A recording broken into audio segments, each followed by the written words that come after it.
Hello and welcome back to short point. तो जैसे कि हमने लास्ट वीडियो में क्लास 12 का बीएससी का फर्स्ट चैप्टर स्टार्ट किया था, nature and significance of management, और हमने उसके कुछ टॉपिक्स देखे थे। वो थे what is management, effectiveness and efficiency and objectives of management. तो आज हम स्टार्ट करने जा रहे हैं what is importance of management in the organization. तो चलिए स्टार्ट करते हैं।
तो चलिए अब देखते हैं इंपॉर्टेंस ऑफ मैनेजमेंट का फर्स्ट पॉइंट है management helps in achieving group goals. यानी कि जो मैनेजर है, मैनेजर का काम क्या होता है, पूरे ऑर्गेनाइजेशन को एक साथ इकट्ठे करके लेके चलना। जैसे कि हमारे ग्रुप्स क्या क्या होते हैं, एक तो हमारा हो गया R&D डिपार्टमेंट, यानी कि research and development department, production department, financial department etcetera etcetera. उन सबको क्या करता है, वो एक साथ इकट्ठे करके लेके चलता है पूरा ऑर्गेनाइजेशन का जो मेन ऑब्जेक्टिव है, जो मेन गोल है, उसको अचीव करने के लिए। जैसे कि हमारा हो गया सेलिंग से लेके एडवर्टाइजमेंट है एट्सेट्रा एट्सेट्रा। तो चलिए अब हम देखते हैं इंपॉर्टेंस ऑफ मैनेजमेंट का सेकंड पॉइंट, जो कि है मैनेजमेंट इंक्रीज एफिशिएंसी। यानी कि जो मैनेजर का एम क्या होता है, रिड्यूस करना कॉस्ट को और इंक्रीज करना प्रोडक्टिविटी को through better planning, organizing, staffing, directing etcetera etcetera. तो चलिए अब हम देखते हैं इसका थर्ड पॉइंट, जो कि है हमारा management creates a dynamic organization. यानी कि डायनामिक का क्या मतलब होता है, जो चेंज होता रहे, एक तरह स्टिल ना रहे। तो हमें अपने इन्वायरमेंट के साथ साथ चेंज होना पड़ता है। जैसे कि कभी कोई नया टैक्स आ रहा है, या फिर अब जैसे कोविड का टाइम है, तो क्या हो रहा है, सब कुछ चेंज हो रहा है। तो हमें उसको अडेप्ट करके उसके बाद हमें ऑर्गेनाइजेशन को आगे लेवल पर लेकर जाना है। अब हम देखते हैं इसका नेक्स्ट पॉइंट, जो कि हमारा management helps in achieving personal objectives. यानी कि जो मैनेजर होता है उसके पास टीम होती है, तो वो क्या करता है कि उनका भी जो ऑब्जेक्टिव है वो भी साथ के साथ अचीव हो। यानी कि जो टाइम पीरियड हमें दिया गया है, हम उसके अंदर परफॉर्म करके दिखाएं और अपने खुद के लेवल पर भी अपना अच्छा परफॉर्म करें। तो चलिए अब हम देखते हैं इसका लास्ट पॉइंट, जो कि हमारा management helps in the development of society. जैसे कि हमने ऑब्जेक्टिव में भी देखा था कि हमें अपनी ऑर्गेनाइजेशन के साथ साथ सोसाइटी का भी डेवलपमेंट लेकर चलना है। हमें एम्प्लॉयमेंट अपॉर्चुनिटीज़ क्रिएट करनी है, गुड क्वालिटी ऑफ प्रोडक्ट देना है, सर्विसेज देनी है एंड एट्सेट्रा। यानी कि जिससे हमारी सोसाइटी भी साथ साथ डेवलप हो। तो अब ये तो थे हमारे इंपॉर्टेंस ऑफ मैनेजमेंट। अब हम देखते हैं nature of management, whether it is an art, science और मिक्सचर ऑफ बोथ।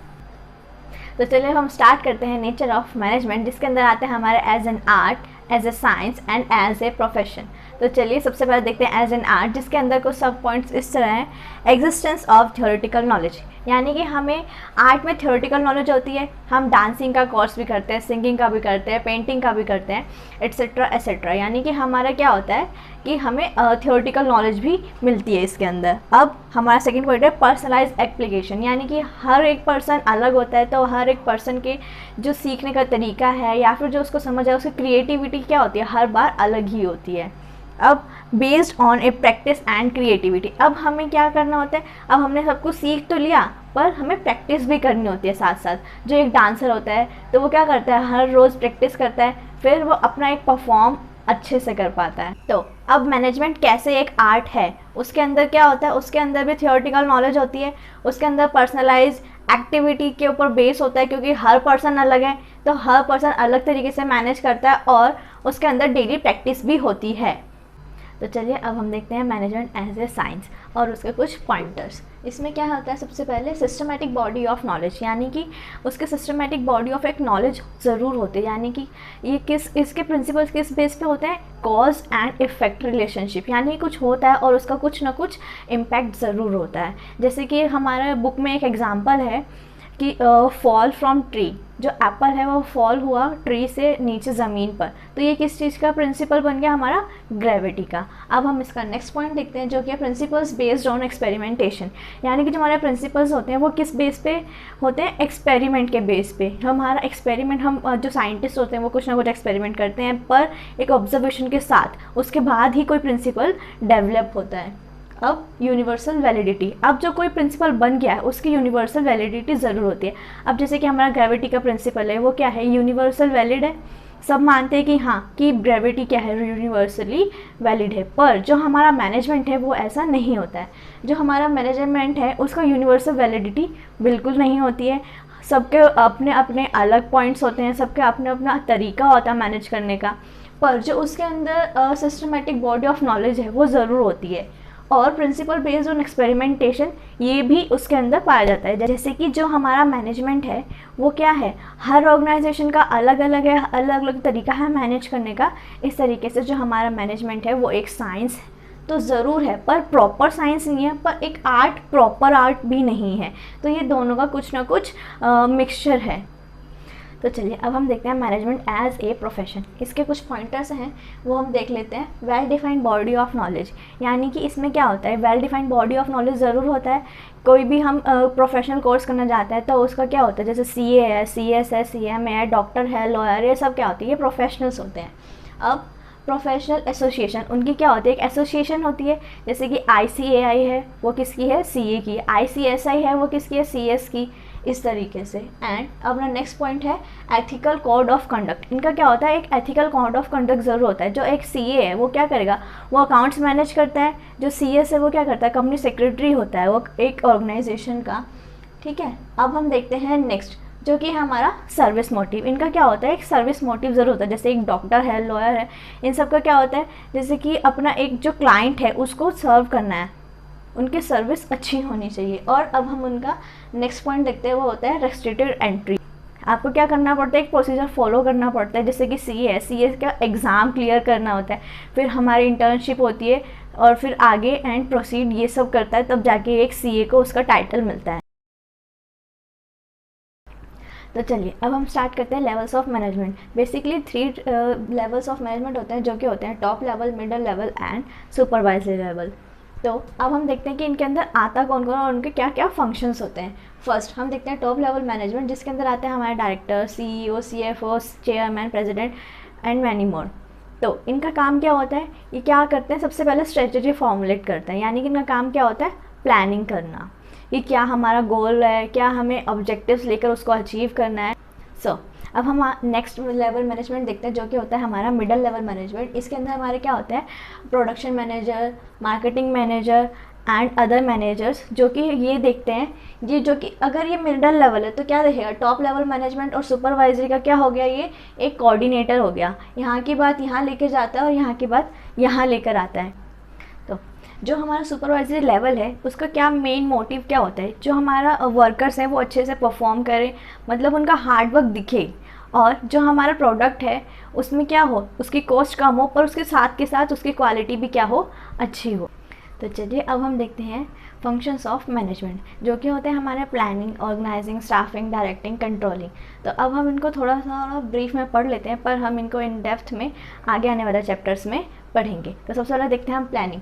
हमारा प्लानिंग क्या होता है, अगर हम कुछ भी काम करने जाते हैं सबसे पहले हम क्या करते हैं, प्लानिंग ही तो करते हैं कि भाई हम ये काम कैसे करेंगे, इसमें क्या क्या होना चाहिए। जैसे कि अगर हम केक बना रहे हैं तो सबसे पहले हम प्लान करेंगे ना, पहले तो हम फ्लेवर चूज़ करेंगे, कौन सा फ्लेवर का केक बनेगा, उसके अंदर क्या क्या इंग्रेडिएंट्स जाएंगे, ये सब।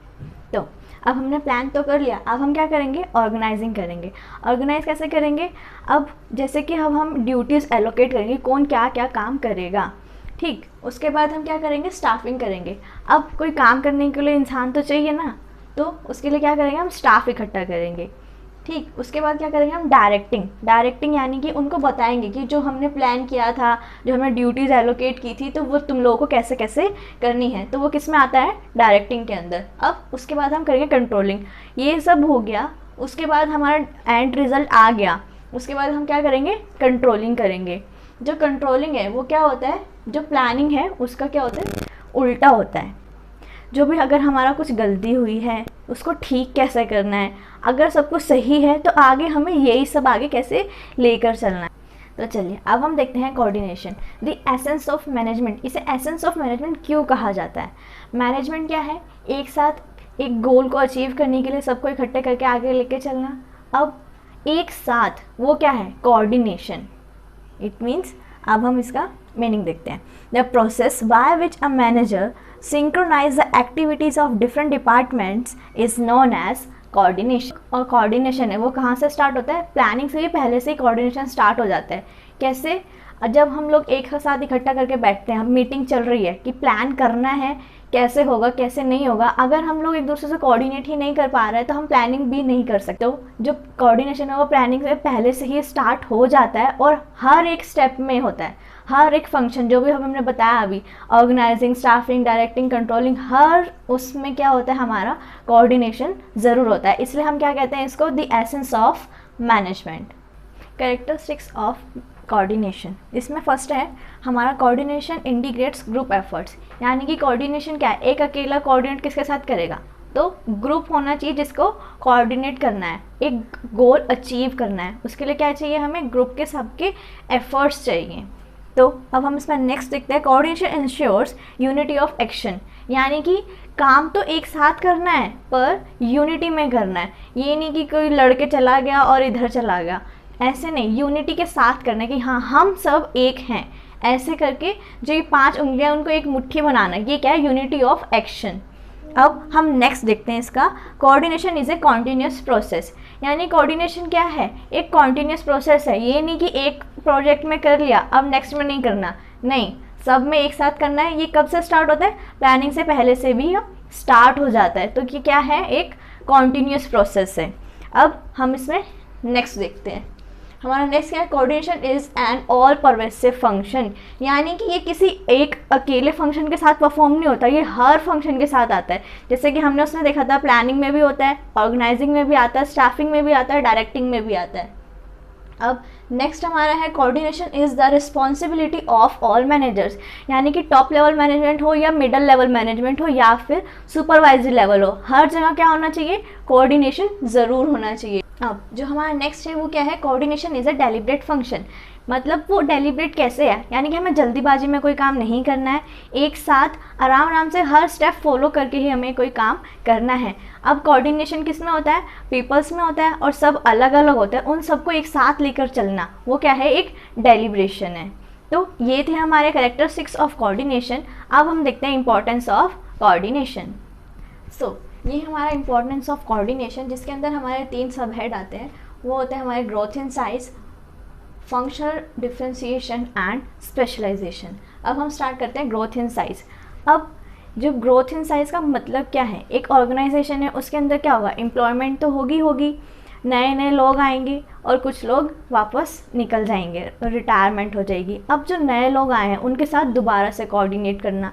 अब जो साइज़ है वो क्या होता है, बड़ा होता जा रहा है, फिर उनके साथ भी कोऑर्डिनेट करना, उनको साथ साथ ये भी समझाना कि जो हमने पहले प्लान किया था उसका प्लान हमारा ये था, हमें ये गोल अचीव करना है, इस ऑब्जेक्टिव के साथ हमें अचीव करना है और एफिशिएंसी के साथ भी हमें अचीव करना है, उनको ये सब समझाना। ये क्या है, हमारा ग्रोथ इन साइज में आता है। अब हम देखते हैं फंक्शनल डिफरेंशिएशन। अब जो हमारा फंक्शनल डिफरेंशिएशन है उसके अंदर हमारा क्या आता है, हमारे अलग अलग डिपार्टमेंट्स होते हैं, अलग डिपार्टमेंट की अलग अलग रिक्वायरमेंट्स होती हैं। सबसे पहले तो फाइनेंस डिपार्टमेंट के पास कौन जाएगा, प्रोडक्शन डिपार्टमेंट कहेगा कि हमें ना ये रॉ मटेरियल परचेज़ करना है, हमें फाइनेंस चाहिए। अब फाइनेंस ने तो बोल दिया कि भाई हम तुमको इतना इतना ही कॉस्ट देंगे, फिर वो कहता है कि नहीं हमें थोड़ा और ज़्यादा चाहिए, फिर अब इनमें कॉन्फ्लिक्ट हो गया, पर हमें इनमें कॉन्फ्लिक्ट नहीं होने देना। जो हमारा मैनेजर है वो क्या करेगा, इनमें कोऑर्डिनेशन कराएगा कि आप भी थोड़ा समझो, और जो रॉ मटेरियल है उसकी कॉस्ट अगर हम थोड़ा नीचे वाला उससे लें तो भी क्या हमारा काम चल जाएगा। तो ये सब क्या आता है, हमारा कोऑर्डिनेशन में आता है इन फंक्शनल डिफरेंशिएशन, कि हमें ऐसे कॉन्फ्लिक्ट नहीं होने देना है किसी भी डिपार्टमेंट। अब जो हमारा थर्ड पॉइंट है वो है स्पेशलाइजेशन। जो हमारा स्पेशलाइजेशन है उसके अंदर हमारा क्या आता है कि हमें क्या चाहिए, अब जो नई नई टेक्नोलॉजीज़ आ रही हैं मार्केट में, उनको परफॉर्म करने के लिए कुछ ना कुछ तो समझना होगा ना। तो इसलिए हमें क्या चाहिए, स्पेशलिस्ट चाहिए। उनके लिए उनकी एक टीम चाहिए जो कि समझे कि हाँ हम कैसे काम कर रहे हैं और हमें आगे नई टेक्नोलॉजी को कैसे अडॉप्ट करना चाहिए, एट्सेट्रा। और इसी के साथ हमारा फर्स्ट चैप्टर फिनिश होता है। अगर आपको कोई क्वेरी है तो आप उसे कमेंट सेक्शन में ज़रूर पूछेगा, हम आपकी क्वेरी ज़रूर रिजॉल्व करेंगे। Till then take care, stay home, stay safe, study hard and don't forget to like, share and subscribe.